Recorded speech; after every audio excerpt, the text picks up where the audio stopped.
ಎಲ್ಲರಿಗೂ ನಮಸ್ಕಾರ. ಕನ್ನಡ ಮಾಣಿಕ್ಯ ಯೂಟ್ಯೂಬ್ ಚಾನಲ್ಗೆ ಸ್ವಾಗತ. ಇವತ್ತಿನ ದೊಡ್ಡ ಸುದ್ದಿ ಏನೆಂದರೆ, ನಟ ಚಾಲೆಂಜಿಂಗ್ ಸ್ಟಾರ್ ದರ್ಶನ್ ಅವರನ್ನು ಕಾಮಾಕ್ಷಿ ಪಾಳ್ಯದ ಪೊಲೀಸರು ಕೊಲೆಯ ಆರೋಪದ ಮೇಲೆ ಅರೆಸ್ಟ್ ಮಾಡಿದ್ದಾರೆ ಅಂತ. ಹಾಗಾದರೆ ಏನಿದು ಈ ಕೇಸು ಮತ್ತು ಯಾವ ಒಂದು ಸಾಕ್ಷಿಯ ಆಧಾರದ ಮೇಲೆ ಪೊಲೀಸರು ಇಂತಹ ಒಂದು ಕ್ರಮವನ್ನು ತಗೊಂಡ್ರು ಅನ್ನೋದನ್ನು ನಾವಿವತ್ತು ತಿಳಿದುಕೊಳ್ಳೋಣ. ಜೂನ್ 9ರ ಬೆಳಗ್ಗೆ ಕಾಮಾಕ್ಷಿ ಪಾಳ್ಯದ ಮೋರಿಯೊಂದರಲ್ಲಿ ಒಂದು ಶವ ಸಿಗುತ್ತೆ.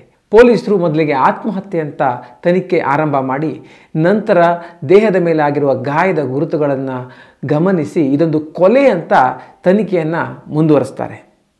ಜೂನ್ 8ರ ರಾತ್ರಿಯಂದು ಈ ಒಂದು ಹಲ್ಲೆ ನಡೆಸಿ ನಂತರ ಶವವನ್ನು ಕಾಮಾಕ್ಷಿ ಪಾಳ್ಯದ ಮೋರಿಯಲ್ಲಿ ಒಂದು ಹಂತಕರು ಬಿಸಾಡಿ ಹೋಗಿದ್ದಾರೆ ಅಂತ ಪೊಲೀಸರು ಒಂದು ಆರಂಭದ ತನಿಖೆಯಲ್ಲಿ ಕಂಡುಕೊಳ್ತಾರೆ. ಆದ್ದರಿಂದ ಇದೊಂದು ಕೊಲೆ ಅಂತ ತನಿಖೆಯನ್ನು ಮುಂದುವರಿಸಬೇಕಾದ್ರೆ 3 ಜನ ಒಂದು ಯುವಕರು ಈ ಕೊಲೆಯನ್ನು ನಾವೇ ಮಾಡಿದ್ದೀವಿ, ಒಂದು ಫೈನಾನ್ಸ್ ವಿಚಾರಕ್ಕೆ ಈ ಕೊಲೆಯನ್ನು ನಾವು ಮಾಡಿದ್ದೀವಿ ಅಂತ ಅವರಾಗವರೇ ಬಂದು ಶರಣಾಗ್ತಾರೆ.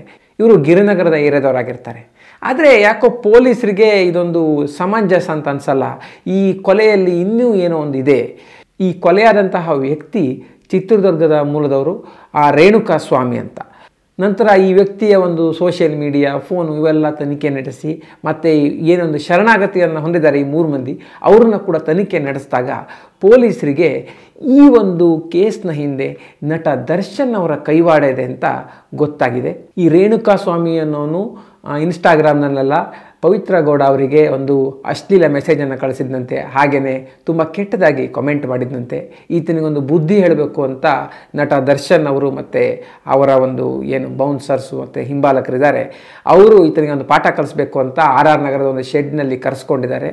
ನಂತರ ಆ ಶೆಡ್ನಲ್ಲಿ ಏನು ಬುದ್ಧಿ ಹೇಳಲಿಕ್ಕೆ ಅಂತ ಕರೆಸ್ಕೊಂಡಿದ್ರು, ಆ ಘಟನೆ ಮಾತಿಗೆ ಮಾತು ಬೆಳೆದು ಒಂದು ವಿಕೋಪಕ್ಕೆ ಹೋಗಿ ಈ ರೀತಿ ಒಂದು ಕೊಲೆಯಾಗಿ ಮಾರ್ಪಟ್ಟಿದೆ ಅಂತ ತಿಳಿದು ಬಂದಿದೆ.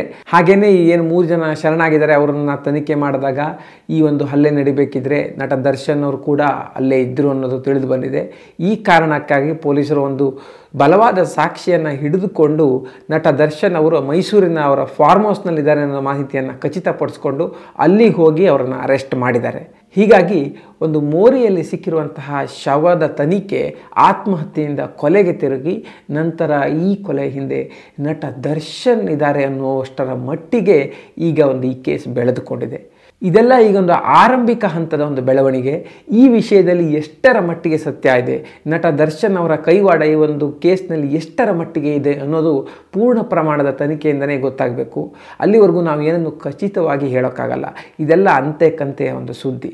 ಆದರೂ ನಟ ದರ್ಶನ್ ಅವರು ಈ ಒಂದು ಕೊಲೆಯ ಕೇಸಿನ ಆರೋಪದ ಮೇಲೆ ಅರೆಸ್ಟ್ ಆಗಿರೋದಂತೂ ನಿಜ. ಆದರೆ ಎಷ್ಟರ ಮಟ್ಟಿಗೆ ಇವರ ಒಂದು ಕೈವಾಡ ಇದೆ, ಎಷ್ಟರ ಮಟ್ಟಿಗೆ ಇದರಿಂದ ಸತ್ಯ ಇದೆ ಅನ್ನೋದು ಪೂರ್ಣ ಪ್ರಮಾಣದ ತನಿಖೆ ನಂತರ ಮುಂದಿನ ದಿನಗಳಲ್ಲಿ ನಮಗೆ ಗೊತ್ತಾಗಬೇಕು. ನಟ ದರ್ಶನ್ ಅವರಿಗೂ ಹಾಗೂ ಈ ಕಾಂಟ್ರವರ್ಸಿಗಳಿಗೂ ಮೊದಲಿಂದನೂ ಒಂದು ನಂಟು ಬೆಳೆದುಕೊಂಡು ಬಂದಿದೆ. ಅವರ ಪತ್ನಿಯ ಮೇಲೆ ಹಲ್ಲೆ ಮಾಡಿದಾಗ ಕೂಡ ಸಾರಥಿ ಸಿನಿಮಾದ ಸಮಯದಲ್ಲಿ ಅವರು ಜೈಲಿಗೆ ಹೋಗಿದ್ದರು. ನಂತರ ಹೀಗೆ ಒಂದೆರಡು ಗಲಾಟೆ ವಿಷಯಗಳಲ್ಲಿ ಅವರ ಹೆಸರು ಕೇಳಿ ಬಂದಿತ್ತು. ನಂತರ ಮಾಧ್ಯಮದವರೊಂದಿಗೆ ಒಂದು ಗಲಾಟೆ ಆಯಿತು, ಅದು ಬ್ಯಾನ್ ಆಗಿ ಈಗ ಅನುಬಾನೆ ಆಗಿದೆ. ಈಗ ಒಂದು ಕಾಟೇರಾದ ಅದ್ಭುತ ಒಂದು ಯಶಸ್ಸಿನ ನಂತರ ಡೆವಿಲ್ ಅಂತ ಅವರ ಇನ್ನೊಂದು ಸಿನಿಮಾ ಬರ್ತಿದೆ, ಅದರ ಒಂದು ಸಿದ್ಧತೆ ನಡೀತಾ ಇತ್ತು. ಇಂತಹ ಸಮಯದಲ್ಲಿ ಈಗ ಈ ಒಂದು ಘಟನೆ ನಡೆದಿದೆ. ಈ ಘಟನೆಯ ಹಿಂದಿನ ಒಂದು ಪೂರ್ಣ ಸತ್ಯಾಸತ್ಯತೆ ನಮಗೆ ತನಿಖೆಯ ನಂತರ ಗೊತ್ತಾಗಬೇಕಿದೆ. ಅಲ್ಲಿವರೆಗೂ ನಾವು ಕಾಯಬೇಕು. ಸ್ನೇಹಿತರೆ, ಈ ವಿಡಿಯೋ ನಿಮಗೆ ಇಷ್ಟ ಆಗಿದ್ದರೆ ತಪ್ಪದೆ ಶೇರ್ ಮಾಡಿ. ಹಾಗೆಯೇ ಕನ್ನಡ ಮಾಣಿಕ್ಯ ಚಾನಲ್ಗೆ ಸಬ್ಸ್ಕ್ರೈಬ್ ಮಾಡೋದನ್ನು ಮರಿಬೇಡಿ. ಮುಂದಿನ ವಿಡಿಯೋದಲ್ಲಿ ಮತ್ತೊಮ್ಮೆ ಸಿಗೋಣ. ಅಲ್ಲಿವರೆಗೂ ನಮಸ್ಕಾರ.